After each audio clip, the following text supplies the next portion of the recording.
ఆంధ్రప్రదేశ్లో ఎన్నికలు అహంకారానికి ఆత్మగౌరవానికి మధ్య జరిగాయని తెలుగుదేశం పార్టీ పొలిట్ బ్యూరో సభ్యుడు సోమిరెడ్డి చంద్రమోహన్ రెడ్డి అన్నారు. ఏపీలో కూటమి అధికారంలోకి రాబోతుందని ధీమా వ్యక్తం చేశారు. వైసీపీ నేతలు కంట్రోల్లో ఉండాలని, ఓ చెంప మీద కొడితే రెండో చెంప చూపడానికి తామేమి గాంధీ మహాత్ములం కాదని సోమిరెడ్డి హెచ్చరించారు. లాంగ్ టైం బ్యాక్ బీహార్ రాష్ట్రం 2-3 దశాబ్దాల క్రితం బీహార్ రాష్ట్రం ఎట్టుండిందో ఆ పరిస్థితి ఈరోజు వచ్చింది ఆంధ్రప్రదేశ్కి. ఆంధ్రప్రదేశ్ అంటే అన్నపూర్ణ లాంటి ఆంధ్రప్రదేశ్. ఈరోజు అరాచక ఆంధ్రప్రదేశ్. ఆంధ్రప్రదేశ్ అంటే ఇతర రాష్ట్రాల్లో గౌరవం. గతంలో ఎంతమంది చీఫ్ మినిస్టర్స్ ఉన్నా ఇటువంటి పరిస్థితి లేదు. ఇప్పుడు బయట రాష్ట్రాల్లో, బయట దేశాల్లో ఆంధ్రప్రదేశ్ అంటే తలదించుకోవాల్సిన పరిస్థితి చేశారు. ఇప్పుడు ఇక్కడ ఎందుకు ఎలక్షన్ అయిన తర్వాత ఎందుకు అంత ఫ్రస్ట్రేషన్ మీకు? ఈ దాడులేంటి, ఈ దుర్మార్గాలు ఏంటి?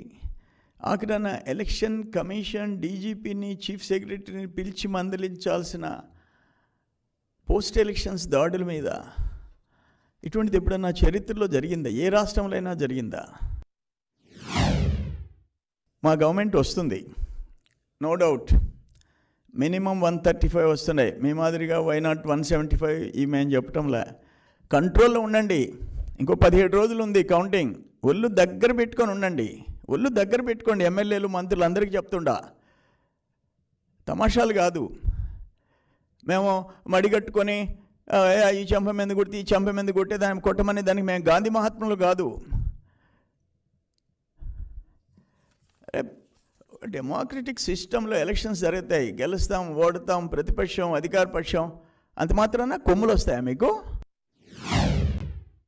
మీ చెల్లెళ్ళని, మీ సొంత చెల్లెళ్ళనే నీకోసం 3000 చిల్లర కిలోమీటర్లు ఎర్ర ఎండనక వాననక నీకోసం నిన్ను బతికిచ్చింది నీ పార్టీని. నువ్వు జైల్లో ఉంటే ఆమెను చంపేశావు. మానసికంగా, రాజకీయంగా.